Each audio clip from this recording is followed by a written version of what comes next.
ఒకతను మెయిల్ చేశాడు. "అన్నా ఏం చేస్తున్నానో అర్థం అవ్వట్లేదు. ఫోకస్ పోతుంది. ఫోకస్ చేయలేకపోతున్నాను. ఎప్పటినుంచో చాలా చిన్న ఫ్యామిలీ అన్నా. చాలా కష్టాలతో బ్రతికాము.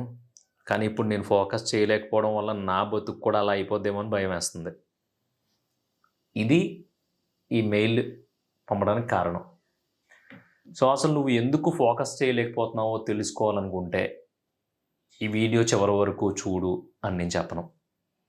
ఎందుకంటే మనందరియి మధ్య తరగతి బతుకులు. ఇప్పటిదాకా మన అమ్మ, నాన్న ఏదోలాగా అది జేసి, ఇది జేసి జాగ్రత్తగా రూపాయితో గడిపేసి మనల్ని పెంచి ఇంతవరకు తీసుకొచ్చి వదిలేసారు. ఆ రోజులు బాగుండేయి. నువ్వే అంటా ఉంటావు కదా! అమ్మా ఇదివరకైతే మామూలుగా నీ స్కూల్లో ఉన్నప్పుడు రూ. 10 ఇస్తే నేను తెగ సంబరపడిపోయేవాడిని. ఇప్పుడు 500, 1000 ఇచ్చినా పెద్ద రియాక్ట్ అవ్వలేకపోతున్నాం. అయినా ఆ రోజులే బాగున్నాయి అని సొల్లు కబుర్లు చెప్పినప్పుడు నీ ఫోకస్ ఏమైంది? సరే, నువ్వు పేదరికంలో పుట్టావు.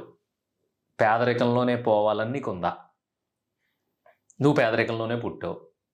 అదే పేదరికంలో బ్రతికి నీ నెక్స్ట్ జనరేషన్‌ను కూడా అదే పేదరికంలోకి లాగేద్దామని నీకుందా? ఉంటే ఓకే. నీకు ఫోకస్ అవసరం లేదు. ఒక గోల్ అవసరం లేదు. అసలు నువ్వేం చేస్తున్నావు అనేది నువ్వు పట్టించుకోవాల్సిన అవసరం అస్సలే లేదు. హ్యాపీగా పుట్టావు, పెరిగావు ఇప్పటి వరకు. ఇక ముందు కూడా ఏదోలా బ్రతికేస్తావు. తినడానికి, ఉండడానికి, నీ జల్సాలకి, నీ సినిమాలకి, నీ షికార్లకి, ఇంకో దానికి ఏం లోటు ఉండదు. అసలు ఈ రోజుల్లో దానికి భయపడాల్సిన అవసరం కూడా లేదు. కానీ ఇదంతా కాదు. మా సందులో, మా ఊళ్ళో, మా మండలంలో నా పేరు వినిపించాలి. అసలు నేనిది కాదు. మా అమ్మ నాన్నలు ఏదో బతికేసామంటే బతికేసారు. ఎందుకంటే ఆళ్ళకి సరైన జీవనాధారం లేక, సరిగ్గా చదువుకోక, ఎవడో చెప్పేవాళ్ళు లేక. కానీ నువ్వు నేను వాళ్ళకున్న దాంట్లో జాగ్రత్తగా చదివించారు. ఏదో కొంచెం నాలెడ్జ్ ఇచ్చారు. ఇప్పుడు టెక్నాలజీ డెవలప్ అయింది. అన్నీ నీ ఫోన్‌లోనే ఉన్నాయి. నువ్వు రాత్రి మాటలు తప్పనిసరిగా చూడాలి అని చూసి పడుకునే నీలి చిత్రాల నుంచి మొదలుపెట్టి, పలానా కోర్స్ నేను ఫ్రీగా నేర్పిస్తాను. నా యూట్యూబ్ ఛానెల్‌ని సబ్స్క్రైబ్ చేయండి చాలు అనుకుని చెవి కోసిన మేకల్లా సబ్జెక్టులు చెప్పే టీచర్లు 1,00,000 మంది ఉన్నారు ఫ్రీగా. సో, ఇప్పుడు అన్నీ నీ ముందే ఉన్నాయి. కానీ నీకు లోటొచ్చింది ఎక్కడ అంటే ఫోకస్. ఆడెవడో పిలిచి పిల్లనిత్తానంటే, మా అబ్బాయికి అదేదో లేదు, నాకు వద్దులేండి అన్నారంట. నీకు అర్థమైందనుకుంటా. ఆ గ్యాప్ నువ్వు ఫిల్ చేసుకో. సో, అలాగిప్పుడు అన్నీ నీ ఫోన్‌లో ఉన్నాయి. ఒక 700-800 డేటా యేసుకుంటే 84 రోజుల వరకు నువ్వు ఫోన్‌ని తోడతా ఉండొచ్చు. అంటే నువ్వు ఏ కోర్స్ అయినా సరే 84 రోజులు టైం పెట్టుకొని, ఆ రూ. 800 డేటా ఫీజుతో నువ్వు దేంట్లో ఒక దాంట్లో మాస్టర్ అయిపోవచ్చు. వీడియో ఎడిటింగ్ కావచ్చు, ఫోటోగ్రఫీ కావచ్చు, లేదంటే నువ్వేదైనా సాఫ్ట్‌వేర్ కోడింగ్ నేర్చుకుంటే అది కావచ్చు. లేదంటే ఇంకోటి డిజిటల్ మార్కెటింగ్ నేర్చుకోవచ్చు. ఇంకోటి వాట్ నాట్ ఏదైనా సరే నీ చేతుల్లో ఉంది. It's in your hand. నీ చేతిలో ఉంది. కానీ ఇక్కడ కూడా నీకు ఏమన్నా లోటొచ్చిందా అంటే అది కూడా ఫోకస్. ఒక చిన్న కథ చెప్తా. అది కథ కాదు.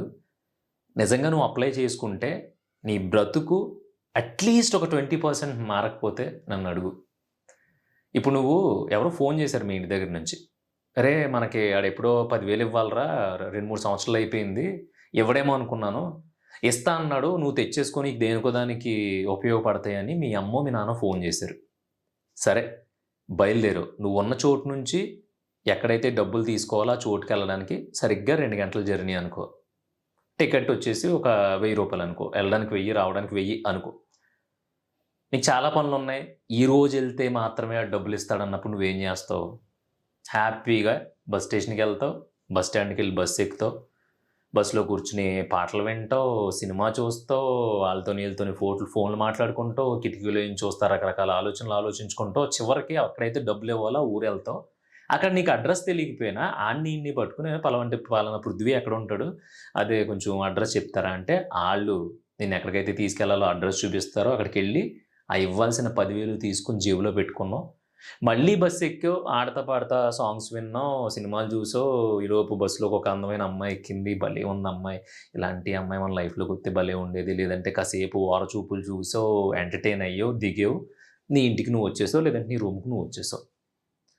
సో, ఇదంతా నువ్వు నీకు తెలియకుండానే, నీకు ఫోకస్ లేకుండానే నాకొక 10,000 వస్తున్నాయి. సో, నేను ఇక్కడికి ఖచ్చితంగా ఈరోజు ఎళితేనే అయ్యొస్తాయి కాబట్టి వెళ్ళాలి అని చెప్పి, నీకు తెలియకుండానే నువ్వు ఫోకస్ చేసి శ్రద్ధగా అక్కడికెళ్ళి డబ్బులు తెచ్చుకున్నావు. శ్రద్ధగా అంటే చేతులు కట్టుకుని, నాకు ఒక బస్సు టికెట్ ఇవ్వండి. నేను 10,000 తెచ్చుకోవడానికి వెళ్ళాలి అని చెప్పి బస్సు ఎక్కి కూర్చొని, ఈరోజు నాకు 10,000 రాకపోతున్నాయి. ఎట్టి పరిస్థితుల్లోని ఈ బస్సులో నేను అక్కడికి వెళ్ళాలి. ఈ బస్సులో దిగిన తర్వాత ఎట్టి పరిస్థితుల్లోని తన అడ్రెస్ పట్టుకోవాలి. దిగిన తర్వాత తన అడ్రెస్ దొరుకుతుందో లేదో అనే టెన్షన్ ఇయన్నీ లేవు కదా నీకు. సరదాగా ఎళ్ళావు. మధ్యలో సినిమాలు చూసావు. అయి చూసావు, ఇయి చూసావు. ఎంజాయ్ చేసుకుంటూ ఎళ్ళి ఆ 10,000 తెచ్చేసుకున్నావు. ఎందుకంటే అక్కడ అక్కడికెళితే 10,000 వస్తది. అది ఈ రోజే వస్తదనేది నీకు క్లారిటీ ఉంది. ఆ క్లారిటీ ఉండడం వల్ల నీకు అటు ఇటు డైవర్షన్‌లు, డిస్ట్రాక్షన్స్ లేవు. చాలామందని పొయ్యకాలపు మాటలేంటంటే, బ్రో నేను కాన్సంట్రేట్ చేద్దాం అని కూర్చుంటున్నాను బ్రో. కానీ కూర్చునేసరికి ఏదో ఒక యావిగేషను, ఆ ఫోను ఏదైనా నోటిఫికేషన్ వస్తా ఉంటే డైవర్ట్ అయిపోతున్నాను. పోన్లే కదా అని ఫోనేమో పక్క రూమ్‌లో పెడతా ఉంటే, ఈలోపు కూర్చునేసరికి ఎవడో ఫ్రెండ్ గుర్తొస్తున్నాడు. నిన్నేదో మర్చిపోయిన పని గుర్తొస్తుంది. సర్లే ఆ పని చేసిన తర్వాత వచ్చి దీని మీద ఫోకస్ పెడదామని అక్కడి నుంచి వెళ్ళిపోతున్నాను బ్రో. సరే ఇదంతా కాదు, ఏమైనా సరే ఫోకస్డ్‌గా కూర్చోవాలనుకున్నప్పుడు అయ్యో! నిన్న మర్చిపోయాను. నిన్న మ్యాచ్ ఆడదామని మాటిచ్చాను. ఇప్పుడు ఎళ్ళకపోతే ఆ టీమ్‌లో ఒకడు తక్కువొస్తాడు. ఆళ్ళు ఫీల్ అవుతారేమో. అదొక డిస్ట్రాక్షన్ అయిపోతుంది. లేదనుకో, ఎవరో ఊరు నుంచి వచ్చారు. ఈరోజు ఆళ్ళని కలవకపోతే ఎళ్ళిపోతాడు. వాడు అస్తమాటు హైదరాబాద్ రాడు కదా అని చెప్పి, సరే ఈ పని రేపు పొద్దున చేసుకుందాం అని నా సొంత పని వాయిదా వేసేసి ఎళ్ళాను, కలిసొస్తున్నాను. ఇంకా కలవడం ఈ డిస్ట్రాక్షను మొత్తం పనంతా దొబ్బుతుంది. ఫోకస్ మొత్తం పోతుంది అంటున్నావు. సరే మరి నీకు ఆ 10,000 వస్తాయి ఎళ్లి తెచ్చుకోరా అని చెప్పినప్పుడు నువ్వు బస్సు ఎక్కావు కదా! ఆ బస్సు ఎక్కి ఆ బస్సు ఒక 5 కిలోమీటర్లు ఎళ్ళిన తర్వాత నీకెక్కడైనా మంచి పబ్ కనిపించింది. దిగిపోయి సర్లే ఒక 90 ఏసి ఎళ్దాం అని దిగిపోయావా? లేదు కదా! ఎక్కడైనా మంచి పార్క్ కనిపించింది. చాలా బ్యూటిఫుల్‌గా ఉంది. నీ లైఫ్‌లో నువ్వెప్పుడూ ఆ పార్క్ చూడలేదు. అక్కడ దిగిపోయి అమ్మ లైఫ్‌లో ఇలాంటి పార్క్ ఎప్పుడు చూడలేదు. ఇప్పుడు కాకపోతే ఎప్పుడు చూస్తాం. 10,000 రేపొద్దునన్నా తీసుకోవచ్చు. వస్తే వస్తాయి, పోతే పోతాయి అని చెప్పేసి బస్సు ఆపేయమని డ్రైవర్‌ని, కండక్టర్‌ని అక్కడ దిగిపోయి ఆ పార్క్‌లో కాసేపు కూర్చొని ఎంజాయ్ చేసి మళ్ళీ ఇంకో బస్సు ఎక్కెళ్ళావా? లేదు కొంచెం దూరం ఎళ్ళావు. అది బీభత్సమైన ఫేమస్ అయిన హోటలు. అసలు దాంట్లో జీవితంలో ఒక్కసారైనా ఫుడ్ తినాలి. అలాంటి హోటల్ కనిపించింది కదా అని బస్ డ్రైవర్ ఆపు, ఆపు, ఆపు నువ్వు వెళ్ళిపో నేను రా అని చెప్పేసి దిగిపోయి ఆ హోటల్‌లో భోంచేసేసి, కిళ్ళి యేసుకొని, పంటిలో పుల్లలేసుకొని కెలుక్కుంటా మళ్ళీ ఇంకో బస్సు ఎక్కెళ్ళి ఆ 10,000 తెచ్చుకున్నావా? లేదు కదా! క్లియర్ కట్‌గా నువ్వున్న ప్లేస్‌లో టికెట్ తీసుకున్నావు, బస్సు ఎక్కావు, బుద్ధిగా కూర్చున్నావు, నీకు నచ్చిన యాక్టివిటీస్ చేసుకున్నావు బస్సులో, అక్కడ దిగావు, అడ్రెస్ తెలియకపోయినా ఒకడిని పట్టుకున్నావు, ఎళ్ళావు, అక్కడ డబ్బులొచ్చినియి తీసుకున్నావు. మళ్ళీ ఎలా అయితే స్టార్ట్ అయ్యావో అలా వచ్చేసి, నీ కొంపకో నీ రూమ్‌కో వచ్చేసిన తర్వాత ఆ 10,000ని నీకు నచ్చినట్టు నీ అవసరాలకి, నీ ఇష్టాలకి, నీ లగ్జరీకి ఖర్చు పెట్టుకున్నావు. బతుకు కూడా అంతే. ఇప్పుడు అరే బాబు! ఇది చేస్తే ఇంత బెనిఫిట్ వస్తది. ఇది చేస్తే ఇన్ని డబ్బులొస్తాయి. ఇది నేర్చుకుంటే నా ఫ్యూచర్ ఇలా ఉంటది అనేది నీకు ప్రతీదీ తెలుసు. నాలాంటి ఎవడో గొట్టంగాడు, చెంబుగాడు చెప్పాల్సిన అవసరం లేదు. నీకన్నీ తెలుసు. నువ్వు ఒక 2 గంటలు ఒక పని మీద కూర్చుంటే ఏం చేయగలవో నీకు తెలుసు. ఒక 10 రోజులు ఒకే పని మీద కాన్సంట్రేట్ చేస్తే ఏం చేయగలవో నీకు తెలుసు. అసలు ఏ దారిలో ఎళ్తే లైఫ్ పీక్స్‌లో ఉంటది. మా అమ్మానాన్నలతో పాటు, నాతో పాటు నాకు ఊళ్ళో గాని, లేదంటే నా ఎన్విరాన్మెంట్‌లో, నా సర్కిల్‌లో గౌరవం పెరుగుతది పని చేస్తే అనేది గూడా నీకు తెలుసు. కానీ నీకు తెలియందేంటంటే, అదొక తపస్సులో ఊహించేసుకొని, అదొక బ్రహ్మ పదార్థంలో ఊహించేసుకొని, నేను ఫోకస్ చేయలేకపోతున్నాను, నేను పని చేయలేకపోతున్నాను, నాకు డిస్ట్రాక్షన్స్ వచ్చేస్తున్నాయి అనేది కేవలం నీ భ్రమ మాత్రమే. ఫస్ట్ నువ్వు ఆ భ్రమను వదిలేయి. ఎందుకు చెప్తున్నానంటే 10,000 అనేది తెచ్చుకునే కాన్సెప్ట్ అనేది నీ లైఫ్‌లో అచీవ్‌మెంట్ లాంటిది. ఆ అచీవ్‌మెంట్ కోసం నువ్వు జర్నీ స్టార్ట్ చేసినప్పుడు మూసుకొని, టికెట్ తీసుకొని, బస్సు ఎక్కి, ఆ అచీవ్‌మెంట్ దగ్గరికెళ్ళి, ఆ అచీవ్‌మెంట్‌ని పట్టుకొని వచ్చేసి, ఆ అచీవ్‌మెంట్ దొరికిన తర్వాత నువ్వేదైతే చేయాలనుకుంటున్నావో, ఎలాంటి లగ్జరీ లైఫ్ అయితే లీడ్ చేయాలనుకుంటున్నావో అలా ఉండాలి గానీ, ఆ బొక్కలే ఎన్ని రోజులు బతుకుతాం అని చెప్పేసి ఈ రోజు నుంచే నువ్వు పత్తి వ్యాపారాలన్నీ మొదలెట్టావనుకో, పత్తి ఇత్తనాలు అమ్ముకోవాలి తర్వాత.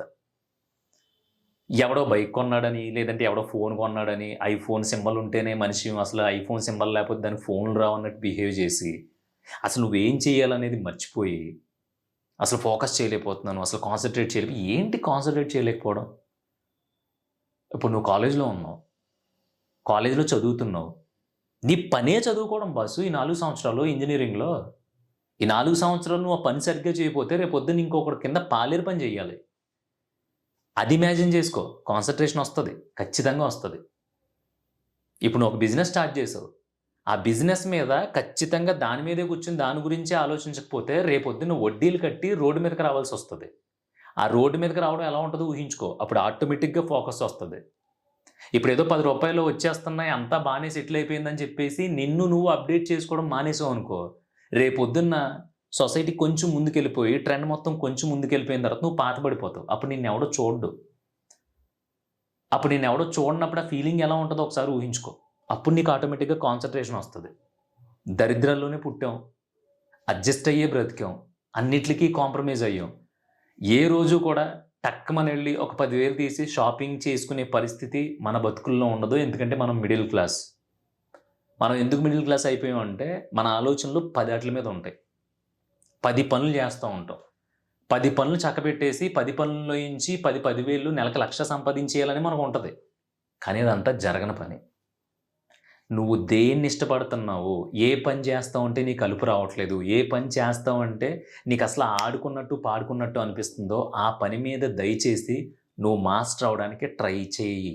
దాంట్లో నువ్వు మాస్టర్ అవ్వలేకపోతే మళ్ళీ నీ తర్వాత తరం కూడా మిడిల్ క్లాస్ పడవ మీద ప్రయాణం చేయాల్సుంటది. ఆల్రెడీ మనం ప్రయాణిస్తున్న పడవకే 16 బొక్కలున్నాయి. మళ్ళీ ఇంకో జనరేషన్ దాంట్లో కూర్చోబెట్టి ఇంకో 16 బొక్కలు యాడ్ చేసి 32 బొక్కలున్న పడవలో నీ జనరేషన్‌ని, నీ తరాన్ని, నీ ఫ్యామిలీని నువ్వు ఈ ఏరు, ఆ నది దాటించాలనుకుంటున్నావా? ఒకవేళ దాటించాలని నువ్వు ఫీల్ అవుతున్నట్టే గనక 100% నువ్వు ఒక చెత్త వరస్ట్ మైండ్ సెట్‌తో ఉన్నట్టే. సినిమాలో డైలాగులుంటాయి కదా! ఈ పేదరికం, ఈ అడ్జస్ట్‌మెంటు, ఈ దరిద్రాలు ఇయన్నీ నాతోనే ఎండ్ అయిపోవాలి అని చెప్పేసి మన ఫేవరెట్ హీరోస్ చెప్తూ ఉంటారు. నీ హీరో చెప్పిన మాటల్ని నువ్వు ఇంప్లిమెంట్ చెయి. నీకేమన్నా జీలో దమ్ముంటే బూతులు తిట్టకూడదని డైరెక్ట్‌గా చెప్పట్లేదు గానీ, ఈ మెయిల్ పెట్టిన అబ్బాయిని నాకు లిటరల్‌గా తిట్టాలనిపిస్తుంది. నీ జీలో దమ్ముంటే ఈ పేదరికం కావచ్చు, మీ నాన్నాళ్ళు అడ్జస్ట్ అయ్యి రూపాయి పోగు చేసుకొని నీకు పంపిస్తున్నారు కదా! అది ఇక్కడితో ఎండ్ అయిపోవాలి. రేపొద్దున్నే నీ పిల్లలు అడగగానే నీకేం కావాలి? అదేంట్రా చిన్నది కదా! వేరేది తీసుకో మంచిది అనే రేంజ్‌లో నువ్వు ఉండాలి. అలా ఉండాలంటే ఇప్పుడు నీ ఫోకస్ మొత్తం నీ గోల్ మీద ఉండాలి. సంపాదన మీద ఉండాలి. నువ్వు ఎదగడం మీద ఉండాలి. ఒక స్టేజ్ వచ్చిన తర్వాత కబుర్లు చెప్పాలి తప్ప, ఏమీ పేక్కుండా ఆర్‌జీవిలా మాట్లాడితే ఇక్కడ ఎవడో వినడు. ఒకవేళ అదే ఆర్‌జీవి గారు 'శివ' సినిమా తీయకుండా, అమితాబ్ బచ్చన్‌తో సినిమాలు తీయకుండా, ఒక టాప్ మోస్ట్ ఇండియన్ డైరెక్టర్ అవ్వడానికి ఆయన కష్టపడకుండా, కేవలం 'శివ' తీయకముందు ఎలాగైతే ఆయన నార్మల్‌గా రోడ్ల మీద తిరిగారో, అలాగే తిరుగుతూ అదే ఆర్‌జీవి ఈరోజు అలాంటి మాటలు చెప్పుంటే పిచ్చోడు అనేవాళ్ళు. కానీ ఆయన ఆ రోజు అలాంటి మాటలు చెప్పలేదు. 'శివ' టైంలో, 'శివ'కి ముందు, 'శివ' తీసిన తర్వాత, లేదంటే 'సత్య' తీసినప్పుడు, 'సత్య' తీయకముందు ఆర్‌జీవి గారు ఇప్పుడు చెప్పినంత ఫిలాసఫీ గాని, ఇప్పుడు బ్రతికినంత ఫ్రీడమ్‌తో గాని అప్పుడు బ్రతికారా? అలాంటి వీడియో క్లిప్‌లు ఏమైనా ఉంటే నాకు పంపు నేను నేర్చుకుంటా. ఆయన ఆ టైంలో ఎలా కొట్టాలి? మనం కొడితే దిమ్మ తిరిగిపోవాలి. ఇండియన్ ఇండస్ట్రీ మొత్తం సినిమా ఇండస్ట్రీ నా వైపు చూడాలనే ఫోకస్‌తో ఆయన పిచ్చోళ్ళ పని చేశాడు. ఒకే టార్గెట్ పెట్టుకున్నాడు. తిన్నాడా? తినలేదా? వాట్ నాట్ అన్నీ వదిలిపెట్టేసాడు. ఇప్పుడు ఒక స్టేజ్‌కొచ్చిన తర్వాత ఆయనకి నచ్చినట్టు, ఆయన చెయ్యాలనుకున్నది చేసి, ఆయనకి ఎలా కావాలంటే అలా బ్రతుకుతున్నాడు.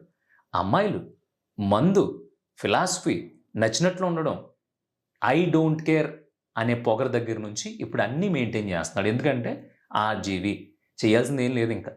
చేసేసాడు అన్నీని. ఆయనకి నచ్చినట్టు బ్రతుకుతున్నాడు. నువ్వు కూడా ఒకవేళ అలాంటి యాటిట్యూడ్ కావాలి, నా యాటిట్యూడ్ ఇంతే, నేను తోపు, తురుము అని నువ్వు అనాలి అనుకుంటే, అలాంటి స్టేజ్ ఒకటి క్రియేట్ చేసుకో. ఆ స్టేజ్ ఎక్కిన తర్వాత స్టేజ్ మీద నుంచుని నువ్వేది చేస్తే అది గొప్పగా కనిపిస్తది, డిఫరెంట్‌గా కనిపిస్తది. లేదంటే ఒక యూనిక్ స్టైల్‌లో ఉంటది. అంతేగాని స్టేజ్ మీద ఎవరో నుంచున్నారు, ఎవరో 4 కొటేషన్‌లో 4 ముక్కలో చెప్పారని, స్టేజ్ కిందున్న 200 మందిలో నువ్వు నుంచుని గుడ్డలు చింపేసుకున్నావనుకో ఏమి ఉండదు.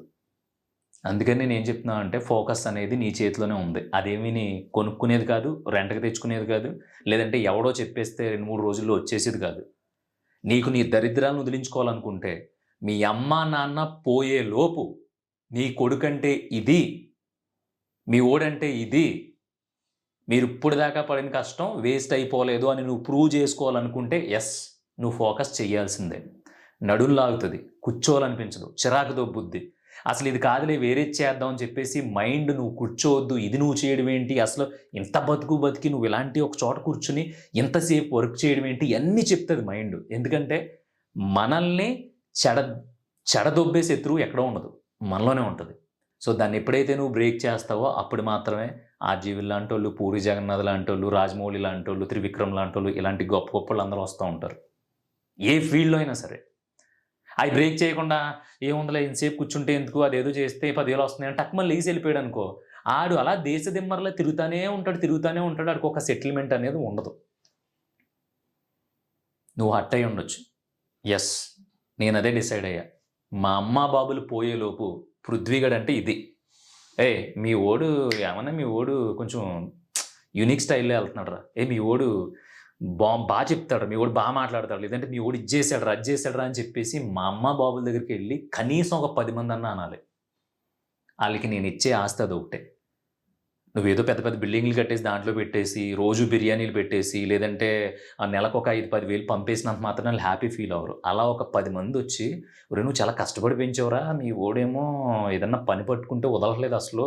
దాన్ని ఖచ్చితంగా సెటిల్ చేసే వదులుతున్నాడు" అని ఎవరైనా మీ అమ్మానాన్నల దగ్గర అంటే, ఆళ్ళు నాకు తెలిసి నువ్వు ఏం చేస్తావో ఫ్యూచర్‌లో ఆళ్ళకి తెలీదు గానీ, ఆళ్ళు మాత్రం డైరెక్ట్‌గా స్వర్గానికెళ్ళిపోతారు. అంత హ్యాపీ ఫీల్ అవుతారనమాట. సో, ఇక్కడ నీ ట్రిగ్గర్ మొత్తం మీ అమ్మానాన్నలు అయ్యుండాలి. ఫ్యూచర్‌లో నీ నెక్స్ట్ జనరేషన్ అయ్యుండాలి. లేదు మా నాన్న నన్ను ఏదో ఉన్న దాంట్లో పెంచేశారు.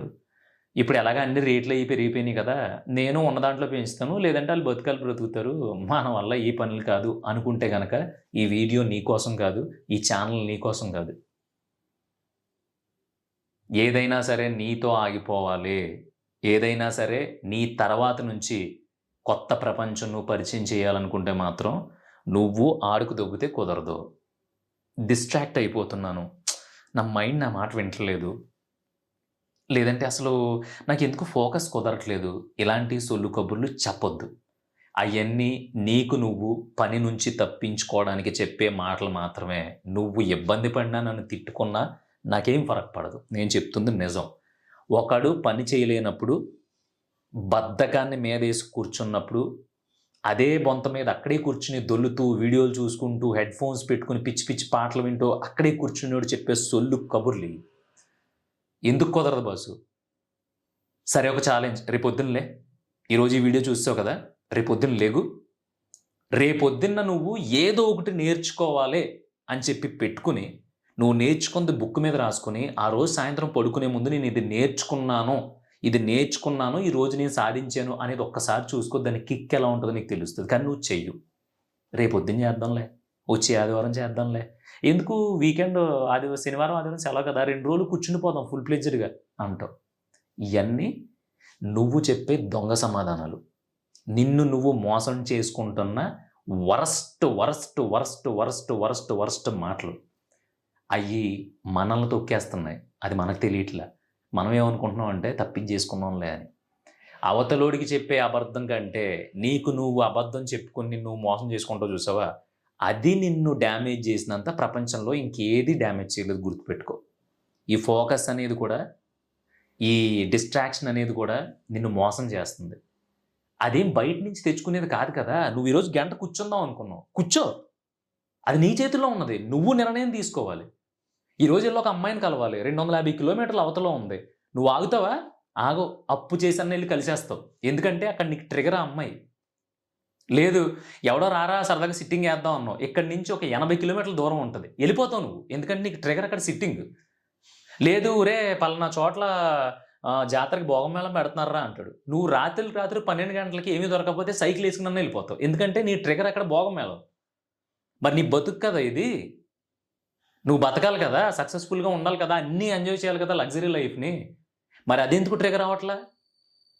ఇలా ఈ 30 సంవత్సరాలు, 35 సంవత్సరాలు, 40, 45 వచ్చేసిన తర్వాత నీకేం ట్రిగ్గర్ అయినా, నీకెంత మోటివేషన్ వచ్చినా నువ్వు పీకిది ఏమి ఉండదు. అందుకే ఇప్పుడే మేలుకో.